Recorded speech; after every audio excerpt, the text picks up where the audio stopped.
Halo semuanya, jadi kami dari kelompok 12 akan menjelaskan mind map teori kepribadian berdasarkan aliran-aliran yang sudah ada. Ada psikoanalisis, ada psikologi individual, psikologi eksistensial, psikologi humanistik, psikologi analitik, psikologi kepribadian, dan behaviorism.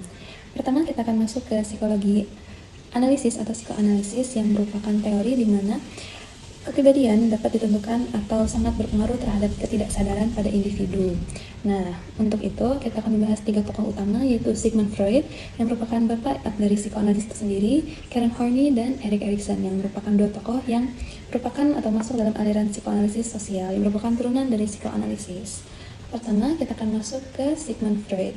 Sigmund Freud merupakan bapak psikoanalisis yang mencetuskan teori tentang struktur pikiran manusia yang terbagi menjadi 3 komponen utama, yaitu id yang termasuk naluri manusia, ada ego yang merupakan mediator atau penengah dari id dan realitas, dan ada superego yang mewakili norma dan moralitas yang diajarkan oleh masyarakat.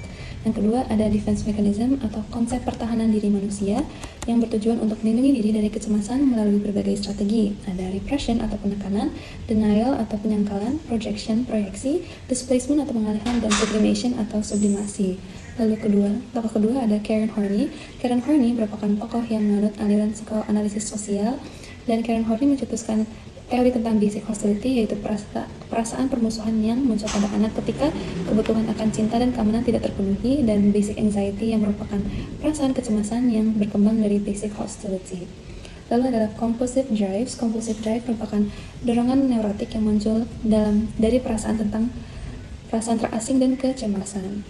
Dan terakhir ada intraphysical conflicts yang merujuk pada ketegangan internal antara keinginan dan dorongan yang saling bertentangan, melibatkan idealized self-image atau gambaran diri ideal, dan self-hatred atau kebencian terhadap diri sendiri.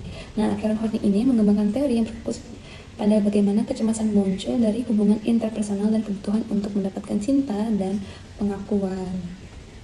Lalu kita akan pindah ke Erik Erikson yang merupakan tokoh terakhir di psikoanalisis ini, dan Erik Erikson ini mencetuskan teori mengenai tahap perkembangan psikososial yang merupakan pembagian tahap-tahap berdasarkan periode tertentu dalam kehidupan manusia. Ada bayi, ada balita, prasekolah, usia sekolah, remaja, pemuda, separubaya, dan manula.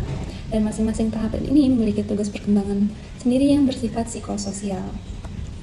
Lalu, pertumbuhan manusia berjalan sesuai prinsip epigenetik yang menyatakan bahwa kepribadian manusia berjalan menurut tahap-tahap tersebut, dan keberhasilan atau tidaknya dalam menempuh tahap-tahap tersebut dapat dilihat dari tahap-tahap sebelumnya. Contohnya, pada usia bayi, tujuan psikososialnya adalah untuk menumbuhkan harapan dan kepercayaan. Apabila tahap tersebut tidak tercapai tujuannya, maka bayi tersebut akan tumbuh menjadi individu dengan rasa takut yang mendominasi.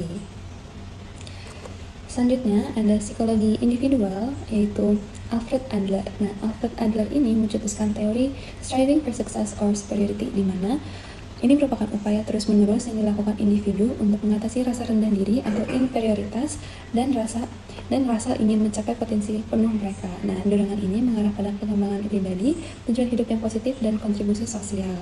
Adler menekankan bahwa keberhasilan dalam hidup bukanlah tentang mengalahkan orang lain, melainkan tentang pengembangan diri yang sehat dan integrasi yang harmonis dengan lingkungan sosial. Selanjutnya ada psikologi eksistensial. Psikologi eksistensial menurut tokoh Rollo May membahas bagaimana manusia menghadapi keberadaannya di dunia atau being in the world, kesadaran akan ketiadaan atau non-being, kecemasan, rasa bersalah, cinta dan keinginan, serta kebebasan dan takdir dalam hidup manusia. Selanjutnya ada psikologi humanistik. Dalam aliran ini, saya akan menjelaskan 3 tokoh, yaitu Abraham Maslow, Erich Fromm, dan Carl Rogers. Nah, yang pertama adalah Abraham Maslow. Abraham Maslow yaitu ada hierarchy of needs dan criteria for self-actualization.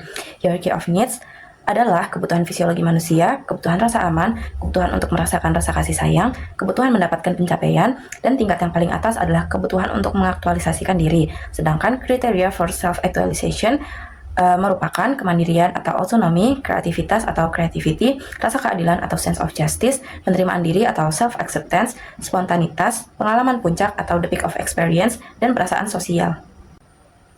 Yang kedua ada Eric Fromm, yaitu ada freedom dan human needs. Freedom adalah kemampuan untuk hidup secara autentik dengan mengembangkan potensi diri dan membangun hubungan yang bermakna dengan orang lain. Sedangkan human needs merupakan 5 kebutuhan utama, yaitu yang pertama ada relatedness untuk membangun hubungan yang bermakna, yang kedua ada creativity untuk mengekspresikan diri, yang ketiga ada rootedness untuk merasa memiliki tempat di dunia, yang keempat ada identity untuk mengetahui siapa diri sendiri, dan yang kelima ada frame of orientation untuk memahami dunia dan memberikan makna pada kehidupan. Lalu yang ketiga adalah Carl Rogers, yaitu ada Person-Centered Theory, Psychotherapy, dan The Person of Tomorrow.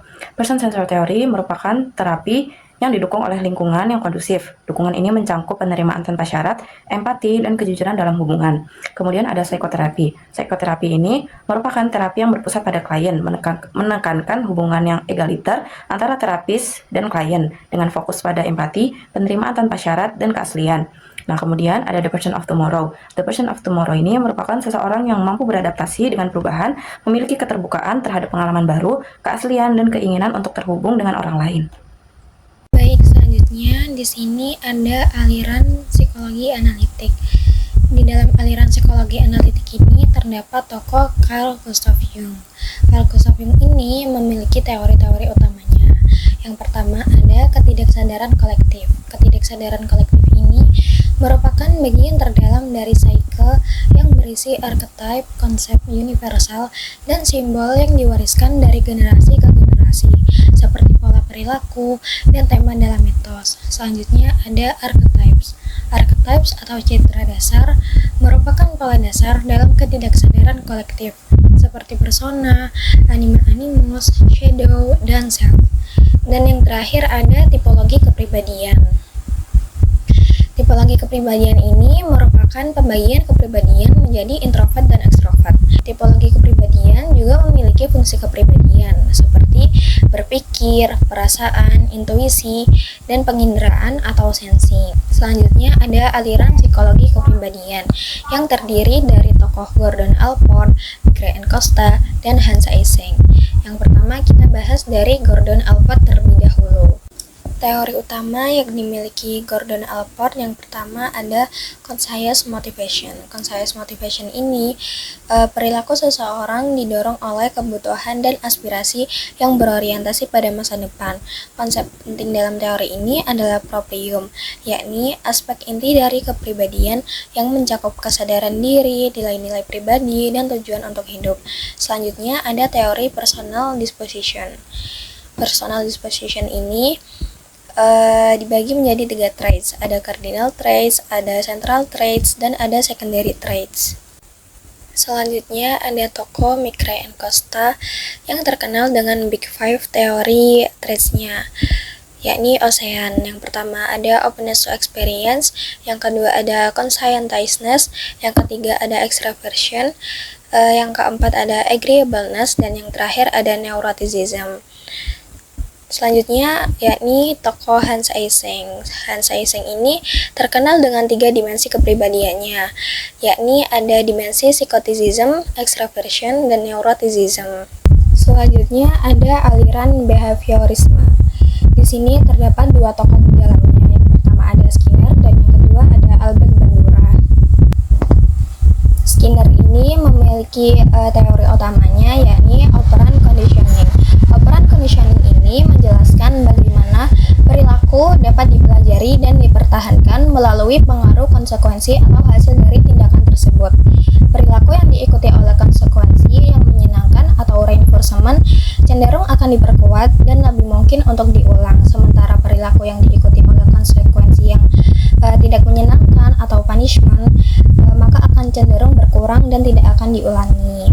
B.F. Skinner ini juga memiliki eksperimennya yang terkenal yakni Skinner Box. Skinner Box ini digunakan untuk menguji prinsip-prinsip operant conditioning dengan mengamati bagaimana hewan akan belajar berperilaku melalui penguatan dan hukuman. Selanjutnya ada tokoh Albert Bandura. Albert Bandura ini terkenal dengan teorinya yakni social learning. Social learning ini menekankan bahwa manusia belajar melalui observasi, peniruan atau modeling, dan pengalaman secara langsung. Dan eksperimen yang terkenal pada tokoh ini adalah Bobodal Experiment. Sekian video penjelasan dari kelompok kami. Mohon maaf jika ada kesalahan dan kekurangan. Wassalamualaikum warahmatullahi wabarakatuh.